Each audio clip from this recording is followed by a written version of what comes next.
Welcome to the JAMODI podcast. We are all surrounded by amazing coaches and leaders. So let's get an inside look at not just what they do, but how they do what they do. After all, becoming the best versions of ourselves is JAMODI, just a matter of doing it. Coaches, we are all searching for ways to better evaluate players in order to give meaningful feedback. Over 15 years ago, I put together a test called the JAMODI Skill Rating. The JSR takes players through a series of tests involving basketball skill or athleticism, giving them one rating at the end. Their JSR rating will give you clarity on what needs to be discussed with players and parents on areas they need to focus on improving. I test our players at least 4 times each year. They're able to compete against each other, past players' scores, and most importantly, their past performances. If you'd like to start testing your athletes, email me at jamodipodcast@gmail.com for more information.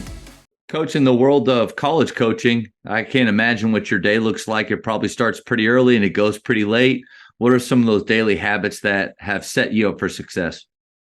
Well, I don't know that I have the daily habits that have set me up for success, but I always try to wake up in the morning and probably the first thing I do is I look at my phone, make sure that nothing bad has happened the night before. Maybe I missed a text or somebody called in the middle of the night and, maybe one of the players was sick or, something happened in their family. So that's where I go first. I'm like anybody else, probably addicted to the phone a little bit. And then I've been able to get up in the mornings and exercise. And that's kind of helped me, especially with my family not being here.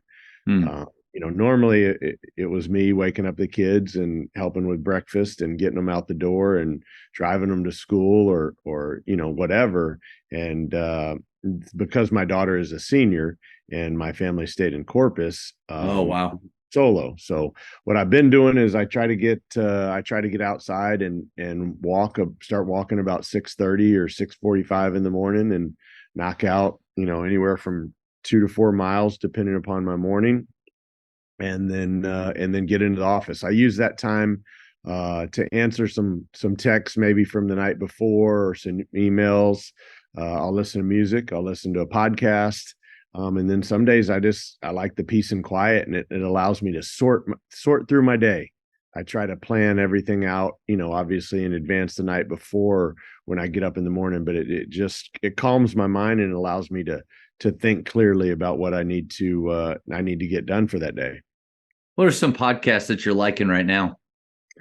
Man, I'm all over the map. People will send me stuff. I like a lot of those guys, those ex-NBA players. Quentin Reddick in them, and I like Reddick, but I like and I forget what it's called with Quentin Richardson and okay. Is that Miles? Was that like the hard heads or yeah? But yeah, I mean, I'm just all over the map. A lot of times, though, I listen to just anything that I scroll through and find interesting. If something catches my eye or I click on it, and if I like it, I listen. If I don't, I get rid of it about 10 minutes in. I don't know if you feel this way, but dudes like Andrew Huberman, those guys that are kind of in that neuroscience realm, and they talk about morning habits.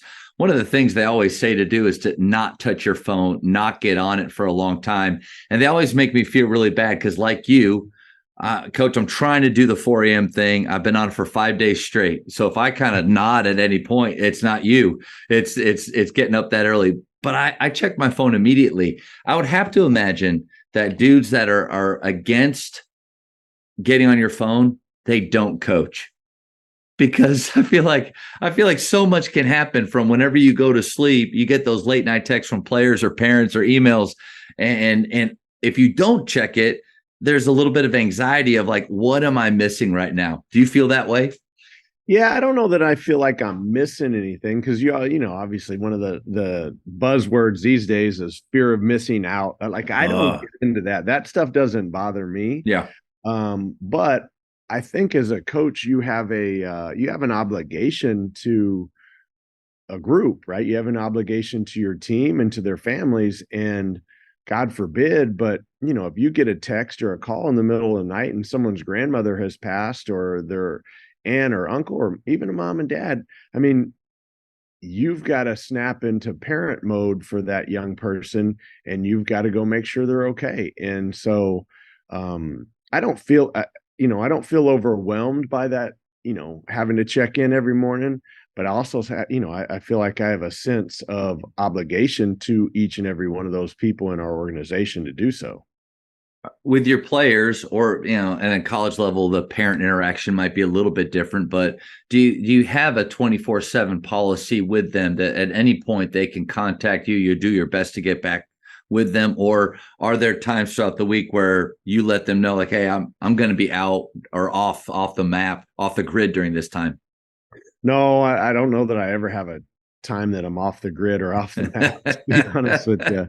And that's just part of it when you Yeah. recruit people and you promise to take care of their children.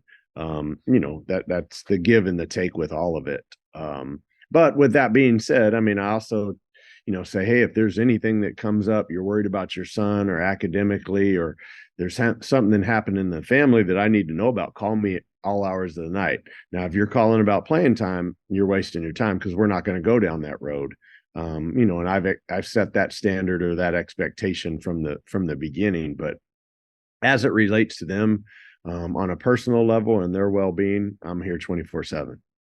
Any high school experience that you have coaching before college, or do you go right in? No, yeah, I went right in. Okay. I did. I ended up getting my degree in education. So I have a teaching degree in the state of Texas, which is probably expired. I did do my student teaching and all of those things. Nice. And I did my student teaching in Seguin, when I was at Texas Lutheran, and Barry Davis was the basketball coach. Barry was a really good player at A&M and a very successful high school basketball coach. And then obviously has coached in college and his administration now. But nonetheless, I did my student teaching with him, and I liked the I like being around the kids in the classroom setting, but I didn't like, uh, for lack of a better way to say it, I didn't like being able to have a little more control over my program.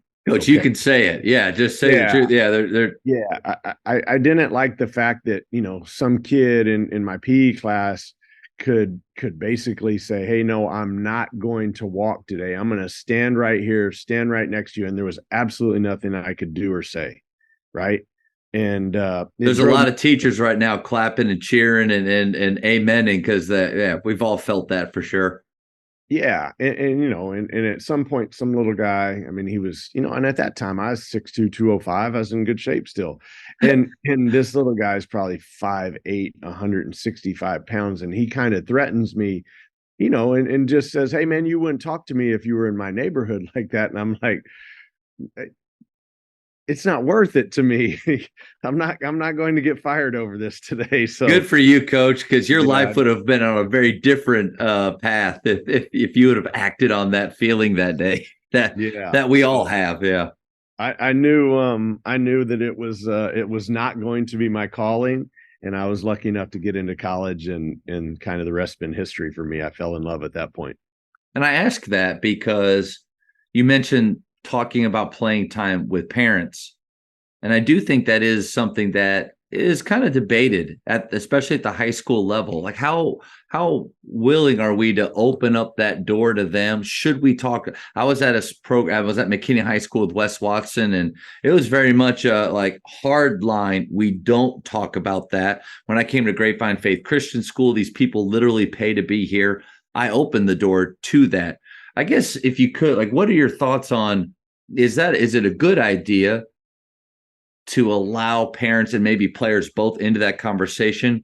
Or is it smarter to draw a hard line, kind of like the way you do in college with that? Well, in college, obviously, I recruit you, so Yeah.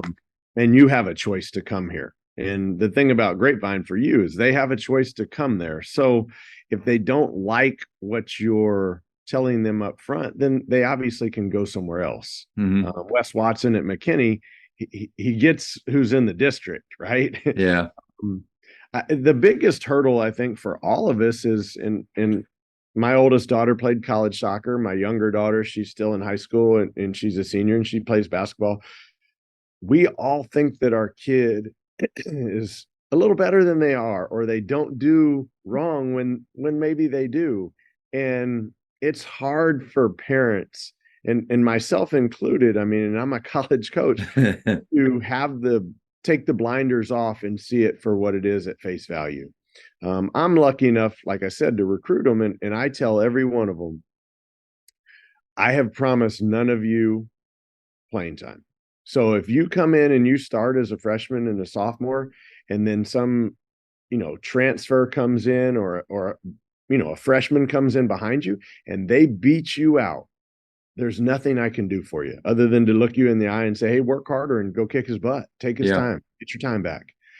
Because ultimately every one of my, decisions is centered around Western Kentucky, and making sure that we put our program in the best possible light to win games. And that means I'm going to play the best players and the guys that, are into being a team, and the guys that are going to do what I ask them to do. So I've got it a little bit easier probably than you. With that being said,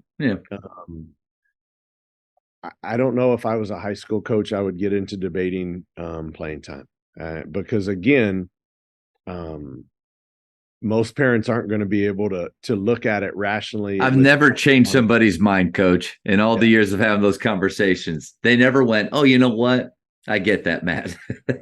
Yeah. Now, and with that being said, I've got more bodies, right? And so I've got guys that can stat every practice and stat every shot. And so I've got more statistics to be able to say, if a parent ever questioned me, well, okay, your son is shooting in a 20-minute scrimmage, he's shooting 5 threes and he's making 18% of them.